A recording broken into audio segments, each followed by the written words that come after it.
마지막이 됐네요. 우리의 삶이 그렇게 끝나게 될 것입니다. 우리는 이 땅에 영원히 살지 않습니다. 하나님께서 맡겨주신 분량을 살다가 하나님 앞에 부름을 받아 가게 되어 있는데, 저는 종말이라고 하는 것은 우리가 피할 수 없는, 하나님께서 설정해 놓으신 우리의 운명 같은 것인데, 이걸 우리가 어떻게 받아들이고 또 그 안에서 하나님이 우리에게 원하는 것을 어떻게 잘 구별하여서 행하는 것인가, 이게 바로 우리 삶의 지혜고 또 우리가 살아야 될 또 그런 아름다운 모습입니다. 저는 세 종류의 종말이 있다고 믿어요. 첫째는 역사적 종말입니다. 하나님께서 창조부터 그리고 마지막 종말까지 모든 역사를 하나님 손안에 가지고 계십니다. 지금 그 과정 속에 있어요. 마지막 종말은 예수님의 재림과 함께 이루어질 것입니다. 그때는 우리의 구원이 완성되는 날입니다. 두 번째 종말은 개인적인 종말입니다. 아무리 의학이 발전했다 하더라도 다 죽게 돼 있어요. 근데 그날을 하나님이 비밀 속에 감추어 주셨습니다. 아무도 모릅니다. 그 말은 이 땅에 사는 동안에 언제 죽을는지 상관하지 말고 살아라는 거예요. 열심히 살아라는 거예요. 만약 내가 죽는 날을 하나님 이렇게 보여주셨다 그러면은 그날 되게 되면 죽습니다. 그런데 하나님께서 그걸 비밀로 숨겨놓으신 것은 마지막까지 최선을 다하라 하는 것입니다. 하나님께서 우리의 건강도 책임져 주시는데 그게 바로 신유예요. 내가 내 건강을 관심 갖는 것보다 더 많이 하나님은 내 건강을 챙겨주시는 분이시다. 그게 신유입니다. 신유는 병들지 않는 게 아니라 병 들기 전부터 나를 건강케 하시는 게 신유예요. 그래서 우리는 이 신유의 은혜로 하나님의 관심 안에 살아가는 것이죠. 그러나 우리에게 마지막이 있다는 것 잊지 말아야 됩니다. 그게 지혜로움이에요. 내 삶의 날이 얼마인가를 계수하는 것이 지혜라고 시편에서 말씀하고 있습니다. 두 번째 종말이 있는데 저는 그거를 실존적 종말이라고 불러요. 이 실존적 종말은 매 순간순간이 마지막이라는 것입니다. 그렇죠. 우리가 우리의 마지막을 알 수 없기 때문에 매 순간순간이 마지막처럼 살아. 그만큼 최선을 다하는데 그 매일 순간순간을 종말로 사는 것. 그래서 이 세 가지가 합들여지면 거기에 우리의 삶의 마지막을 어떻게 아름답게 장식할 것인가에 대한 비결이 들어있다. 한 가지 더 있습니다. 그거를 저는 켈란다 종말이라고 불러요. 사람이 만들어낸 게, 글쎄요, 그 사람이 만든 게 하나님께서 만들어 놓으신 건데 해와 달을 통해서 사람이 달력을 만듭니다. 근데 이 달력이 1년에 한 번씩 돌아가요. 그래서 이 주기가 생긴 거예요. 12월 31일은 모든 사람이 마지막을 얘기해. 그 해의 마지막이라고. 그래서 저는 이 칼란다의 종말도 의미가 있다. 12달 1년을 한 주기로 삼아서 이거를 계속해서 그 주기가 아름답게 정리되고 새롭게 출발하는, 그래서 적어도 1년에 한 번은 종말이라는 어떤 느낌을 갖고 살게 합니다. 그것도 하나의 지혜로움이다. 다섯 번째가 나올 수 있을 것 같습니다. 아직은 없어요. 네 가지의 이 종말을 잘 잘 활용하시기를 바랍니다. 오늘 제목이 담장을 넘은 무성한 가지예요. 첫날 첫 시간 제목이 뭐였죠? 날마다 말씀 따라 새롭게. 그게 입구라고 하면 오늘 주제는 마지막 결과의 아름다운 모습입니다. 그렇게 우리가 날마다 말씀 따라 새로워지면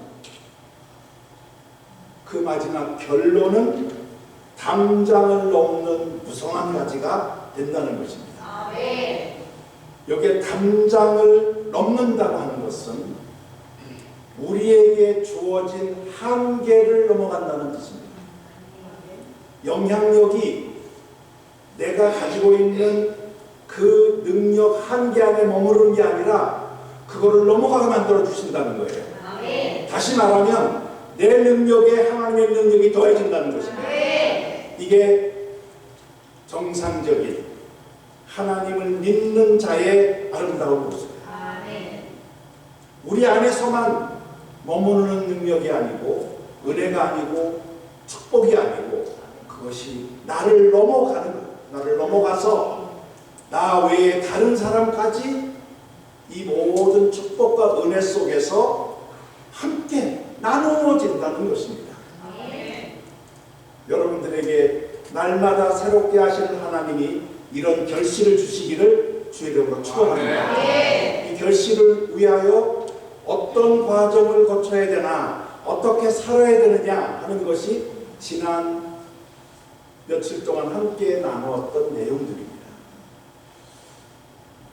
저는 그 기도하시는 분을 통해서 제가 제대로 전했다는 느낌을 받습니다. 이 정도를 잘할 수가 없어요. 우리 조 목사님이 잘 훈련을 시켜서 그러신지 이렇게 차곡차곡 쌓인 그런 내용들을 기도 속에 담아내는 걸 보고 제가 잘 가르쳤나 같지도 들지도 않은데 하여튼 너무 감사하고요. 창세기 49장은 전체는 야곱이 마지막 죽기 전에 자녀들을 위해서 남긴 유언 형태의 축도입니다. 마지막 축도예요. 그 내용을 보면 아들 각자 12명의 아들인데 각자의 분량대로 축복을 해요. 그러니까 그 아들이 가지고 있는 은사가 있고 분량이 있습니다. 그거를 축복하는 거예요. 그런데 그 축복대로 다 이루어지는 역사를 우리는 확인할 수가 있습니다. 어제 저녁에 아론의 축복 기도를 함께 나누면서 부모는 가정의 재산인데 그래서 자녀들을 위한 축복 기도는 부모 몫이다 말씀드린 적이 있죠. 그래서 여러분들이 이 축복권을 잘 활용하셔서 자녀들의 분량에 맞는 기도를 하셔야 됩니다. 그런데 이 12 아들 가운데 다른 아들들은 한 절, 두 절, 길어야 3절인데 두 아들만 5절이에요. 유다와 요셉입니다. 왜 이 두 아들에게 이렇게 긴 내용을 전했는지 그건 하나님께서 시킨 거겠죠. 하나님께서 주신 거예요. 성경은 하나님의 계시기 때문에 야곱이 이 두 아들 유다와 요셉에게 5절이나 되는 내용도 아주 깊은 내용입니다. 그런데 이스라엘 역사가 이 유다와 요셉, 나중에 요셉은 두 아들이 각각 지파가 됩니다. 그래서 에브라임과 므낫세 지파가 되는데 이 요셉과 이 유다가 이스라엘 역사를 이끌어가는 두 기둥입니다. 나중에는 세력 다툼이 생겨가지고 남한국 유다 그리고 북한국 이스라엘로 나눠지는데 남한국 유다는 말 그대로 유다 지파고 북한국 이스라엘은 요셉 지파 에브라임 므낫세가 중심이 된 나머지 지파들입니다. 이스라엘 역사가 그대로 진행된다 하는 것을 우리가 확인할 수 있어요. 그런데 그 가운데 오늘 요셉에게 준 축복 기도 가운데 첫 절에 담장을 넘은 무성한 가지다 이렇게 표현되어 있어요. 요셉에게 주어진 야곱의 기도인데 오늘 그 내용을 함께 살펴보려고 합니다. 오늘의 주제는 요셉이라는 인물입니다. 그가 담장을 넘은 무성한 가지가 되었다. 우리는 요셉을 통해서 내 삶의 담장을 넘는 이 무성한 가지의 축복을 우리가 어떻게 받을 것인가, 하나님 앞에 우리가 어떻게 기도해야 될 것인가 하는 내용을 오늘 나누게 되겠습니다. 저는 창세기만 보면 요셉은 아브라함급의 인물이에요. 저는 이제 성경을 보는 입장에서 성경을 연구하는 제 기준 중에 하나가 분량이 길면 위대한 것입니다. 긴 만큼. 내용이 짧으면 그만큼 별 볼 일 없는 거예요. 왜냐하면 성경은 하나님의 말씀이기 때문에 별 볼 일 없는 것 가지고 길게 늘리지 않습니다. 그렇다고 해서 정말 중요한 사람을 축소도 시키지 않아요.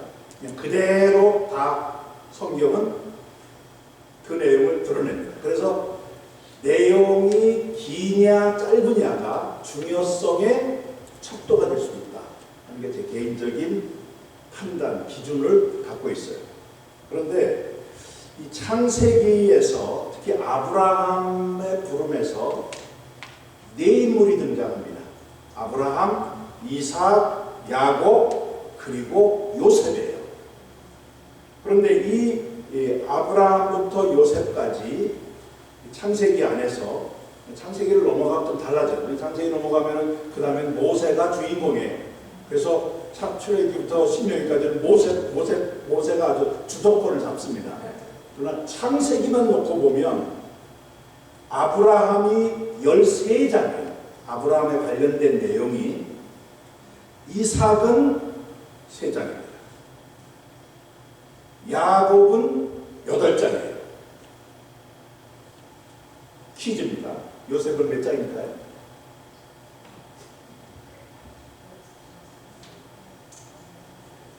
펴서 읽어보는 거 없네.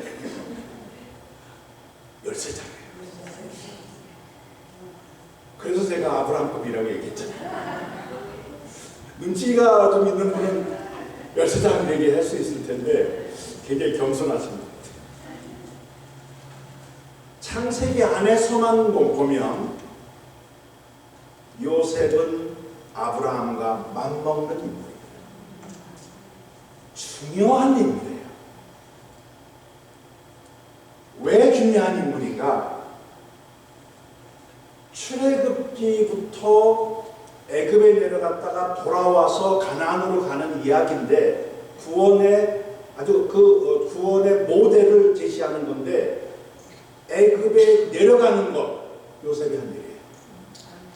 가족들을 초청한 거예요. 총리가 초청했는데 불법인 일이 아닙니다. 가족 초청입니다. 그리고 바로가 수레를 내줘요. 아버지를 모셔라고.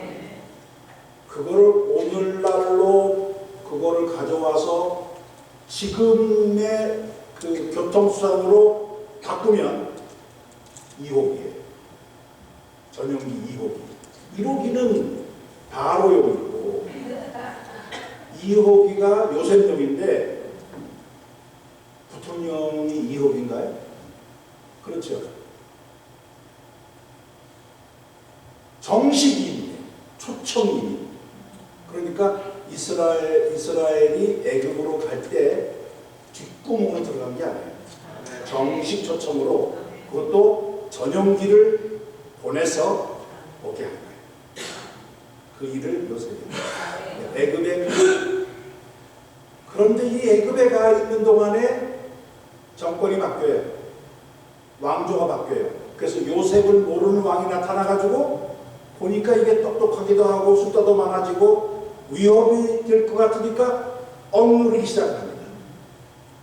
이게 출애굽의 시작인데, 이 출애굽까지 애굽에 430년을 지납니다. 430년이면 2조 500년 비슷한 거예요. 어마어마한 시간입니다. 어마어마한 시간. 다른 민족 같았으면 다 없었을 거예요. 다 동화되고 결혼해서 다 이렇게 저렇게 흩어져가지고 히브리 민족 이스라엘이 어딘지도 모를 정도로 다 조각이 났을 거예요. 그런데 그들이 출애굽을 해요. 왜 그렇게 그 민족 정체성을 지키면서 출애굽이 가능했을까? 요셉 때문입니다. 이 이야기는 제가 마지막에 얘기할 거예요. 그러니까 애굽에 내려가는 것도 요셉, 애굽에서 나오게 한 것도 요셉. 출애굽은 모세가 주인공이 아닙니다. 요셉이 주인공이에요. 내려가고 나오게 하는 모든 일에 요셉이 중요한 역할을 해요. 그래서 오늘 저는 요셉의 담당을 하는 무성한 가지, 창세기만 가지고 보면 아브라함급에 해당되는 위대한 인물입니다. 오늘 요셉을 벤치마킹하면서 우리도 우리의 한계를 넘어서는, 담장을 넘는 무성한 가지로 우뚝 서시기를 주의 이름으로 축원합니다. 담장을 넘는 무성한 가지가 뭔가 이미 설명을 했어요. 외연이 확대되어서 자기 자신의 한계를 넘어가는 축복의 이런 자기가 받은 축복을 자기 안에 머물러 주지 아니하고 이웃으로 넘쳐나게 흘려보내도 충분한 축복의 주체가 되었다는 뜻입니다. 우선 자기 가족들을 초청해. 애굽에 아까 말씀드린 대로 정식 가족 초청 이민이고 이호기 전용기를 보내서 근사하게 데려와요. 제가 볼 때는 그 VIP용 입국 절차 받는 쌀이 있었을 것 같아. 정식으로 들어가서 다른 사람 서는데 줄 서는 게 아니라 도착하면 바로 들어가서 땅땅땅 찍어서 1분도 안 걸려서 나왔어요. 그런 초청 이민이었다. 가족들을 구출해내는 영향력을 발휘합니다. 기근이 왔을 때 가족뿐 아니라 이집트 백성들을 구원해내요. 점점점 기근이 심화되니까 주변에 있는 나라들이 어디 가면 양식 구할까 하고 보니까 애굽이라는 데 가면 양식을 구할 수 있는 거예요. 그러니까 애굽으로 몰려들어가요. 그들을 또 먹여 살립니다. 요셉은 기근에서 가족을, 이집트 사람 백성들을, 주변 국가들을 살려낸 중동의 영웅입니다. 그런 점에서 이 담장을 넘는다는 것이 아주 간단하게 설명할 수 있어요. 무성한 가지가 뭔가? 여기 무성하다는 말이 히브리어로는 파라라는 단어인데 이게 열매를 맺는다는 뜻입니다. 우리말 번역이 무성하다는 건 마치 잎이 무성하다는 것으로 번역을 했어요. 그러나 원래 원문의 뜻은 열매가 풍성한 거예요. 물론 잎사귀가 많아야 열매도 튼실하겠죠. 그러나 잎사귀가 무성한 게 아닙니다. 열매가 풍성하다. 그러니까 이 무성하다는 말은 우리말 번역은 잎이 무성하다고 그러지 열매가 무성하다고 안 하잖아요. 조금 번역이 마음에 안 들어요. 제가 마음에 안 드는 거는 이유가 다 있어요. 다시 말하면 내실입니다. 내실. 껍데기만 화려한 게 아니라 내실입니다. 구체적인 결실이 있어요. 잎사귀가 무성하지 않다. 잎사귀가 무성한 그 가운데 열매도 튼실하다. 우리가 그래야 됩니다. 남이 봤을 때 아주 번드러러해 보이는데 정작 들어가 보면 아무것도 없는 겉만 화려한 사람 되지 말라. 무성한 거지. 저는 이렇게 무성한 열매가 있는 그런 내실이 있는 그런 삶이 단장을 넘는다. 이게 바로 성령 충만한 삶의 모습이라고 그렇게 생각이 듭니다. 우리도 성령의 9가지 은사가 있고 열매가 있어요. 은사가 잎사귀라고 한다면 열매는 열매입니다. 성령 충만하면 9가지의 은사가 그 영양분을 공급해주고 빨아들이는 잎사귀 역할을 하고 거기에 9가지 열매를 맺어서 생명이 넘치는, 그래서 나 자신뿐만 아니라 이웃 사람들까지도 그 성령 충만함의 이 아름다운 결실을, 그 맛을 함께 나눌 수 있는 이런 것이 담장을 넘는 무성한 가지다 하는 것입니다. 그런데 그 가지가 고난 속에서 핀 결실이에요. 오늘 23절에 보면 저는 이제 새로 개정을 한 성경이라 조금 차이가 있는 걸 이해해 주시기 바라요. 23절에 뭐 활 쏘는 자가 그를 학대하며 적개심을 가지고 그를 쏘았다 그래요. 이게 무슨 말이냐면 화살을 맞는 표적이 됐다.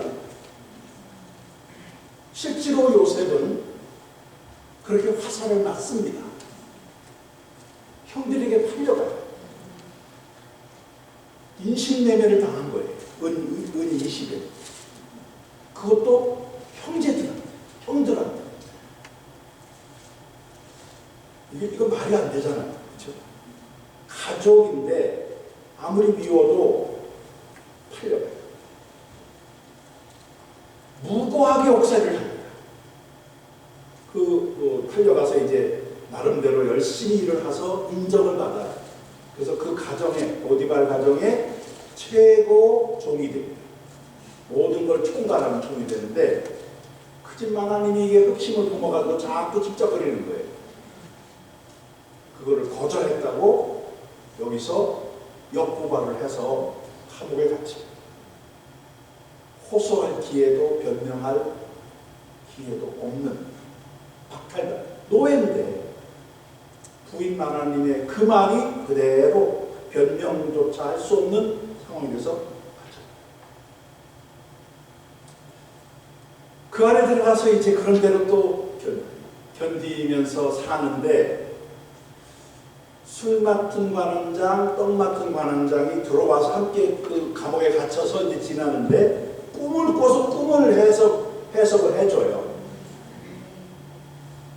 술 맡은 관원장이 풀려나는 해석을 해주는데 그때 요셉이 나가면 내 사정을 좀 바로한테 얘기해서 내 억울함을 풀어달라. 그러니까 걱정하지 말라고. 근데 나가서 풀려나가서 까맣게 잊어버려요.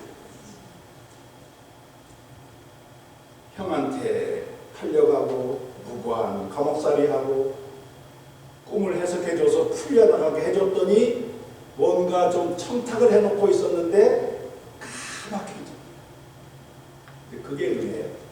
왜 그러냐면 2년이 지난 뒤에 2년 동안은 까맣게 잊어버린 거예요. 머리가 나빠서가 아니겠죠. 이게 고급 관리인데 그게 아니라 하나님이 싹 지워버렸어요. 기억도 못해요. 그런데 2년이 지난 뒤에 바로가 꿈을 꿉니다. 근데 이 꿈을 해석할 사람이 없는 거예요. 그때서야 기억이 나요. 그렇지. 감옥에 있는 요셉이 내 꿈을 꿔줘가지고 그것이 그 꿈을 해명해 준 대로 내가 풀려났지. 그러니까 요셉이 생각이 나가지고 그때 바로에게 이 이야기를 합니다. 그러니까 바로가 빨리 불러내라. 만약 이 술 맡은 관원장이 기억하고 가서 바로 얘기했더라면 풀려났습니다. 어떻게 될까요? 여전히 종이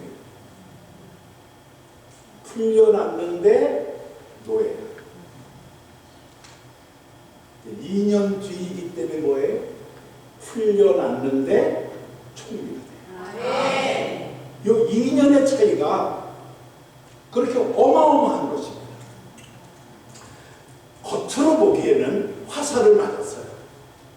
형한테 맞고 무고한 옥살이 하면서 맞고 술 맡은 관원장의 배신감을 느끼고 자살하는 게 다행이죠.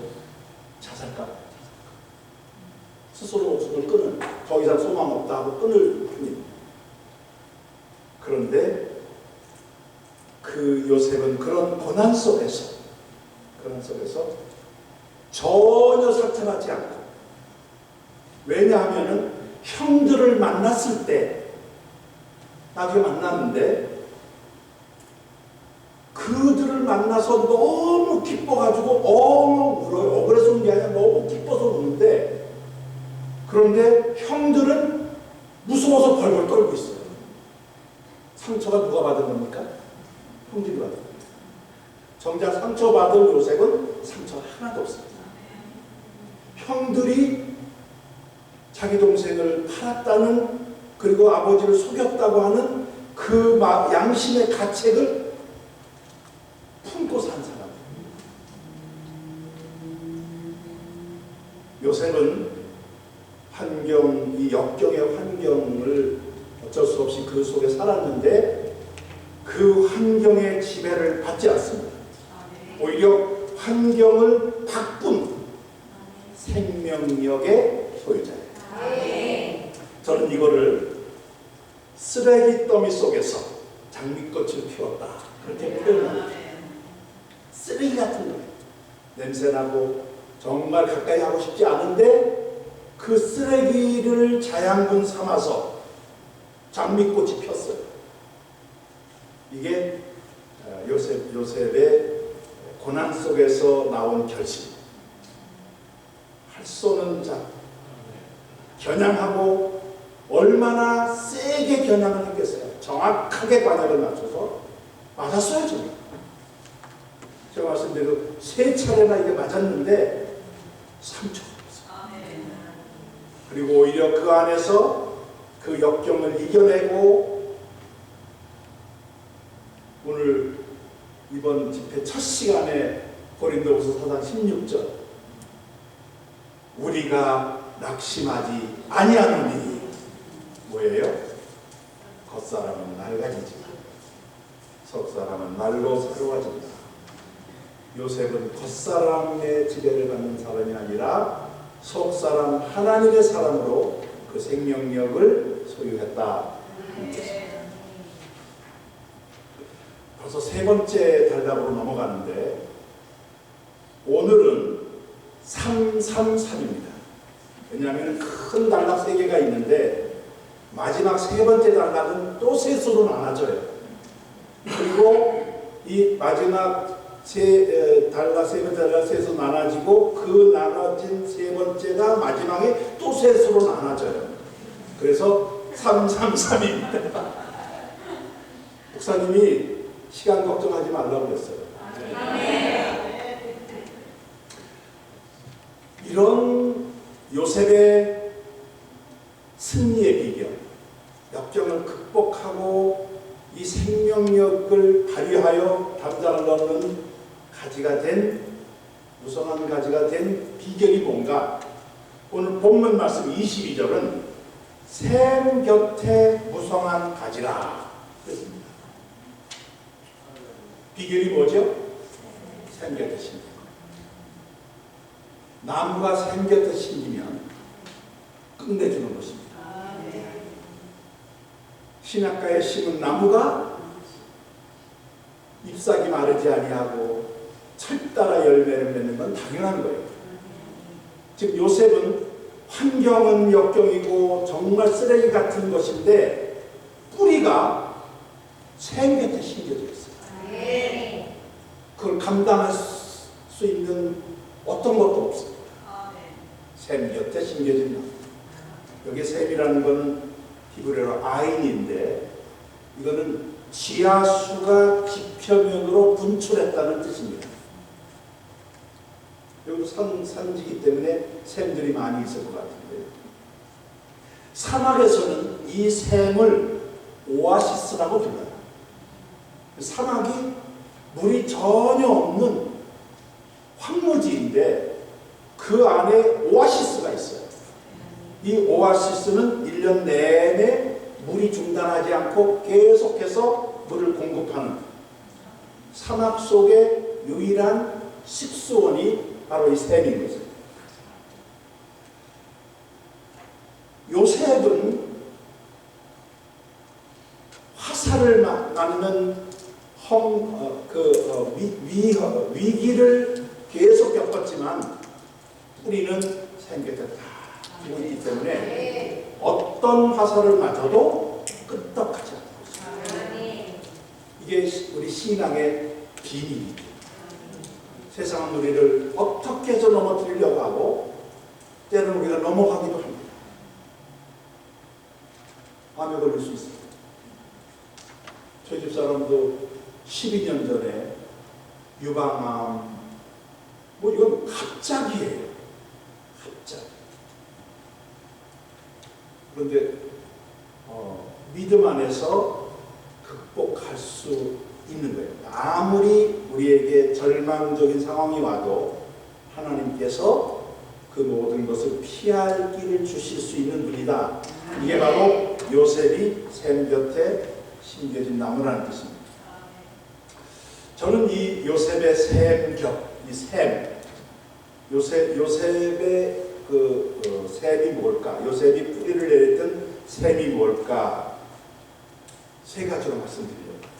첫째는 하나님의 도우심입니다. 이거를 동행한다, 임마누엘이다 그렇게 표현합니다. 요셉과 함께 하신 하나님이에요. 24절 보면 23절에서는 활 쏘는 자가 학대하고 적개슬 가지고 쏘았다고 그랬는데 24절에서는 요셉의 활은 오히려 굳세 그의 팔은 힘이 있다 이렇게 얘기하면서 이거는 야곱의 적는 자 이스라엘의 반석이신 목자의 손을 힘입니다. 그러니까 요셉이 화살을 맞았는데 여러 차례 화살을 맞아서 중상을 입을 수밖에 없는데 그런데 야곱의 적는 자 이스라엘의 반석인 목자이신 그 하나님은 훨씬 더 큰 힘을 가지고 계시다. 굳세고 그의 팔은 힘이 있다. 요셉의 팔은 굳세고 그의 팔은 힘이 있는데 이것은 여호와 하나님께서 그를 지켜줬기 때문이다. 요셉이 애굽에 팔려갈 때 이제 아버지 심부름으로 오지 않습니까? 오는데 멀리서 보니까 요셉이야. 평상시 굉장히 안 좋았어요. 왜냐면 아버지가 편애했기 때문에 아주 은혜가시 같은 존재예요. 그러니까 죽이자라고 모의를 합니다. 그래서 죽이려고 구덩이에 집어넣어요. 이제 죽이는 거예요. 거기다 집어넣고서 이제 죽이는 거예요. 그런데 그때 루벤과 유다가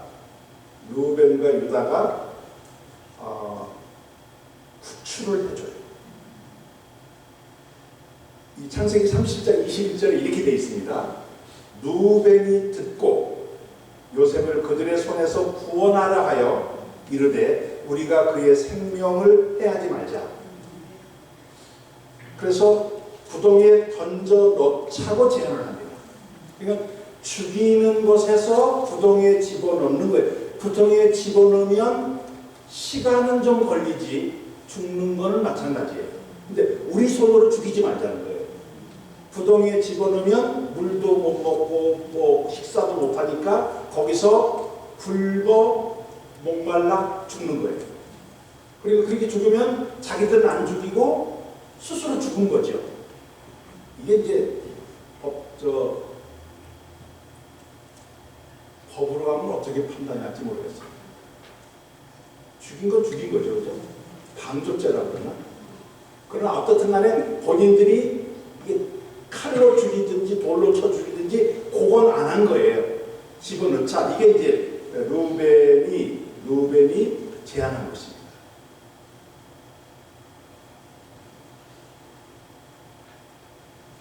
그러고 나서 30장 26절에 보면 유다가 네 번째 형인데 자기 형제에게 이르되 우리가 우리 동생을 죽이고 그의 피를 덮어줄 무엇이 유익할까 하면서, 그러니까 이제 죽이자는 데서 부동에 집어넣고 스스로 죽게 하자 이렇게 결정을 했는데 루벤의 제안으로 유다는 한 걸음 더 나가서 우리가 죽게 한들 이게 무슨 유익이 있겠는가, 차라리 팔아버리자 그러듯 하잖아요. 그러니까 그럼 그렇게 하자고 마침 이스마엘 사람이 애굽으로 내려가는 대상을 만납니다. 하나님께서 이렇게 딱 맞춰주신 거지. 그래서 은 20을 받고 팔아요. 이게 하나님의 은혜입니다. 아니, 너희는 팔려간다 하나님의 은혜예요? 죽을 운명에서 살아난 거예요. 노예라고 하는 것은 중요하지 않습니다. 죽음과 생명입니다. 그런데 이 죽음에서 생명으로 옮겨온 거예요. 우리가 감사를 놓치는 이유는 이 감사의 내용을 자꾸 따지는 거예요. 근데 진짜 이 감사의 내용이 반대가 뭔지를 볼 수 있어야 됩니다. 지금 노예로 팔려가는 것이 중요한 게 아니라 살아났다는 거예요. 그 말은 죽었을 건데, 죽을 운명인데 맞아 죽든 부동에서 굶어 죽든 죽는 건데 살아난 거예요. 하나님은 그렇게 역사하십니다. 여러분들이 하나님의 역사를 제한하지 마셔야 될 게 우리 입장에서 자꾸 부풀리는 거예요. 감사의 조건이 분명한데도 내가 부풀리게 되면 감사는 사라집니다. 하나님께서 요셉에게 피할 길을 주신 거예요. 저 고린도서 10장 13절에 너희 감당케 하시는데 감당치 못할 시험을 허락하지 않으시는 하나님, 이거에 대한 증거입니다. 자, 그렇게 애굽에 팔려가 지나게 되는데 노예로 지냅니다. 39장 2절 보디발 집에 노예로 팔려갔을 때 여호와께서 요셉과 함께 하심으로 그가 형통한 자가 되어 그의 주인 애굽 사람의 집에 있었다. 하나님이 요셉과 함께 하세요. 그를 형통하게 하세요. 그런데 노예야. 노예가 무슨, 노예라고 하는 것만 보면 형통이라는 것은 의미가 없을 수 있어요. 그런데 노예라고 하는 그 안으로 들어가면 노예로서 형통케 하신 거예요. 우리가 때로는 하나님의 형통케 하심을 그런 한계 속으로 들어가서 볼 필요도 있겠다. 그래야 하나님의 동행하심의 의미를 찾을 수 있는 거예요. 39장 21절, 이제 감옥에 들어가요. 여호와께서 요셉과 함께 하시고 그에게 인자를 도와사 간수장에게 은혜를 받게 하셨다. 감옥에서 하나님 은혜를 베풀어 주시고 인자를 도하세요. 간수장에게 은혜를 더해서 요셉을 잘 보게 하는 거예요. 그래서 요셉이 그 감옥 안에 일을 보게 합니다. 39장 23절 이는 여호와께서 요셉과 함께 하시니라. 여호와께서 그를 범사에 형통케 하셨더라. 범사인데 노예로서의 범사.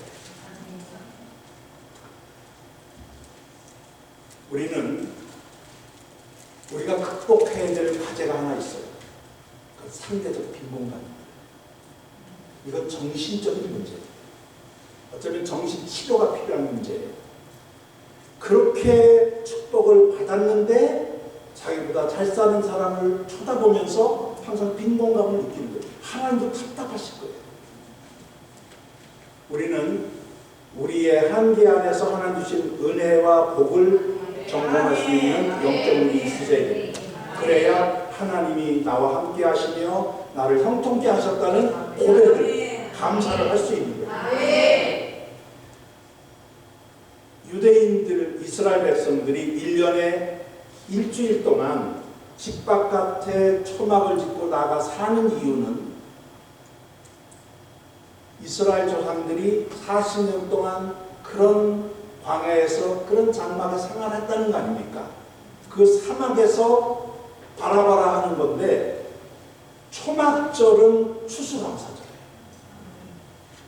감사를 하나님께 고백하려면 광야 사막으로 나가라는 것이에요. 거기에서 가나안을 보면 모든 게 감사인데 가나안에 들어와서 가나안 안에서 보면 그 주변에 저쪽 메소포타미아, 바벨론 쪽에 더 잘 사는 나라들이 수두룩하거든요. 거기를 보면 불만불평할 수 있습니다. 그게 아니라 사막으로. 그런 가운데 하나님이 그와 함께 하시는데 여기에 대한 요셉의 반응은 거룩한 삶입니다. 하나님이 함께 하시면 하나님과 동행하는 자는 하나님의 영향권 안에 있기 때문에 거룩할 수밖에 없어요. 우리가 하나님의 동행을 연장하고 지속하려면 하나님이 거룩하신 분인 것처럼 우리도 거룩해야 되는 것이죠.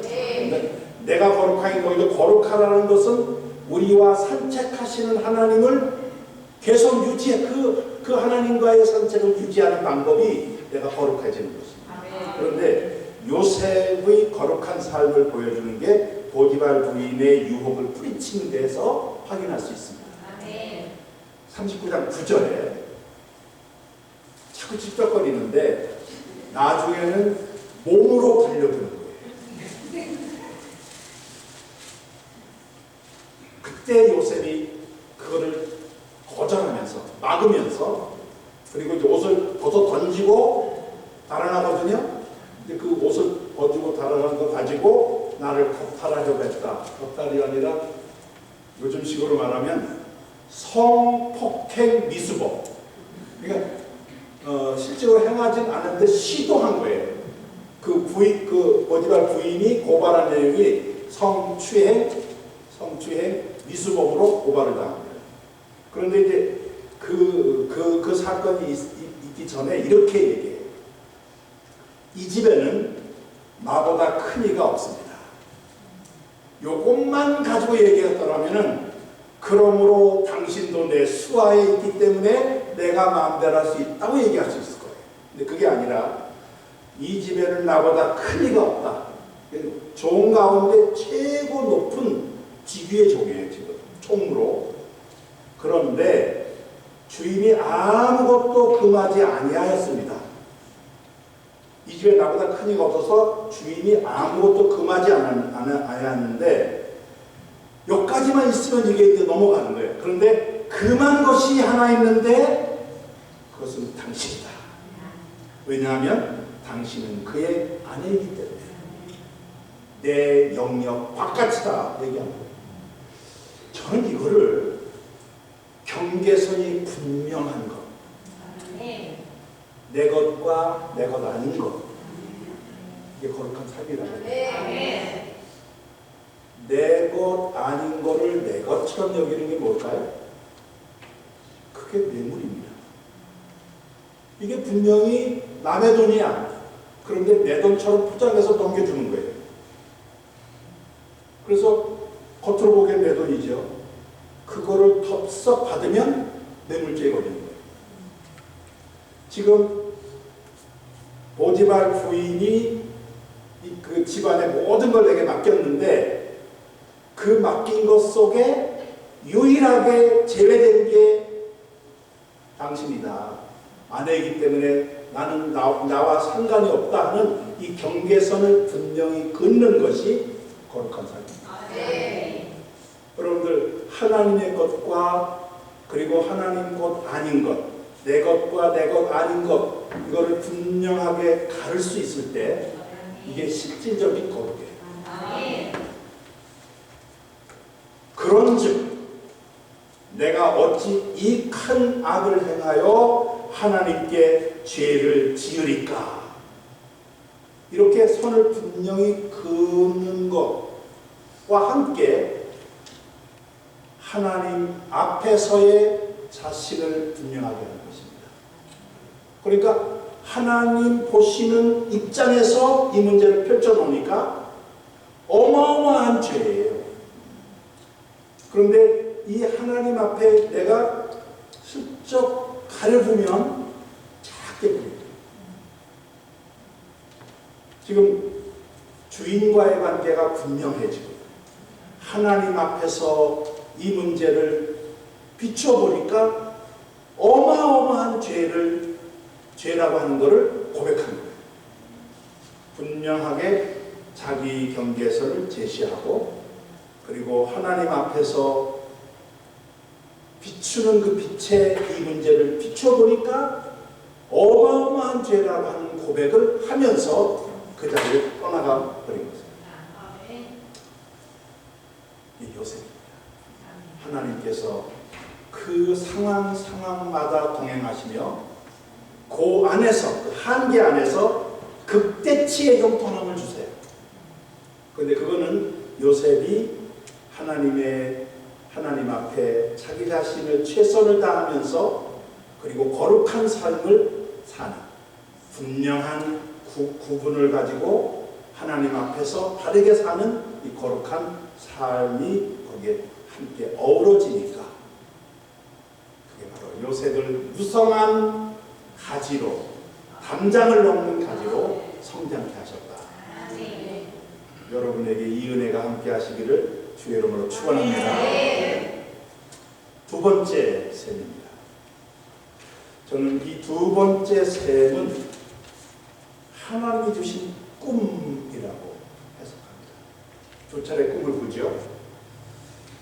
첫 번째는 형들의 곡식단이 자기한테 전하는 꿈이에요. 두 번째 꿈은 해와 달과 11별이 자기한테 절을 해요. 이게 해와 달은 아버지 어머니를 의미합니다. 이것은 앞으로 일어날 일에 대한 예고예요. 실제로 형들이 자기 앞에 무릎을 꿇지 않습니다. 양식 사러 왔다가 요셉이 이제 여러 가지 작전을 써서 하여튼 해서 나중에 자기가 이제 그 요셉이라는 걸 알리기 전까지 무릎을 꿇고 빌고 용서를 구하고 뭐 강식을 달라고 그러고 이런 일들이 바로 이미 일어날 일에 대한 미리 보여주신 것들입니다. 요셉이 형들을 드디어 만나게 되는데 팔려갈 때가 17살이고 애굽 총리가 될 때가 30세이니까 13년이라는 시간이 지납니다. 뭐 짧은 시간일 수 있겠죠. 근데 이 13년이 지났는데 요셉이 형들을 만났을 때 이렇게 표현되어 있어요. 42장 9절에 요셉이 그들에 대하여 꾼 꿈을 생각한다. 이 말은 그 꿈이 살아있었다는 거죠. 갑자기 떠오른 게 아니라 그 꿈이 그 요셉의 마음을 가득 채우고 있었는데 그게 이렇게 이제 현실로 실현됐다고 하는 것을 그가 고백한 내용입니다. 자기를 팔았던 게 생각나지 않고 그 전에 꿈이 생각나는 게 중요해요. 그 말은 형들에 대한 상처가 없었다는 것이고, 그것은 이 꿈이 상처받을 수 있는 여건을 막았다는 것입니다. 꿈이 방패가 돼가지고 은이실에 팔려갔는데도 상처가 안 된 것은 꿈이 그걸 막고 있었다. 그 꿈이 성취를 보는데 그때 꿈이 먼저 생각나는 게 중요한 것입니다. 저는 이 요셉의 이 꿈은 그냥 꿈이 아니고 하나님께서 주신 계시성의 꿈입니다. 이거를 우리는 비전이라고 얘기합니다. 요셉에게 준 하나님의 비전에 앞으로 일어날 사건을 미리 보여주신 거예요. 저는 꿈이 별로 잘 꾸지 않는 스타일이에요. 저 집사람은 꿈을 잘 꿉니다. 아침에 일어나면은 어젯밤에 무슨 꿈 꿨다 하는 이야기를 자주 해요. 그래서 꿈 잘 안 꾸는 남편하고 꿈 잘 꾸는 아내가 그 조합이 잘 맞는다 그런 생각은 있어요. 그런데 이제 꿈을 꾸고 나서 저한테 꼭 물어요. 어떻게 생각하는다고. 그 말은 해석해달라는 거예요. 그런데 제가 해석을 해주면 대충 맞는다고 그래요. 그래서 나는 꿈을 꾸는 그 어떤 은사는 없어도 꿈을 해석하는 은사는 있는가 보다. 둘 다 꿈꾸면 큰일 나겠죠. 요셉이 꿈을 꾸는 사람이에요. 그 꿈은 하나님 주신 꿈이었어요. 두 차례 꿈인데 가슴에 새겨졌어요. 가슴에 새겨졌어요. 바울이 다메섹을 가다가 부활의 주를 만납니다. 그 바울의 생애를 전체를 뒤바꿔준 놀라운 사건이에요. 그때 환상 속에 부활의 주님을 만나는데 그게 바울의 마음에 팍 베껴버렸어요. 사도행전에 보면 세 군데에 바울의 다메섹 가는 길에서 부활의 주를 만난 사건을 기록하고 있습니다. 첫 번째 9장에서는 그 실제 사건을 기록하고 있는 내용이고, 뒤에 사도행전 22장과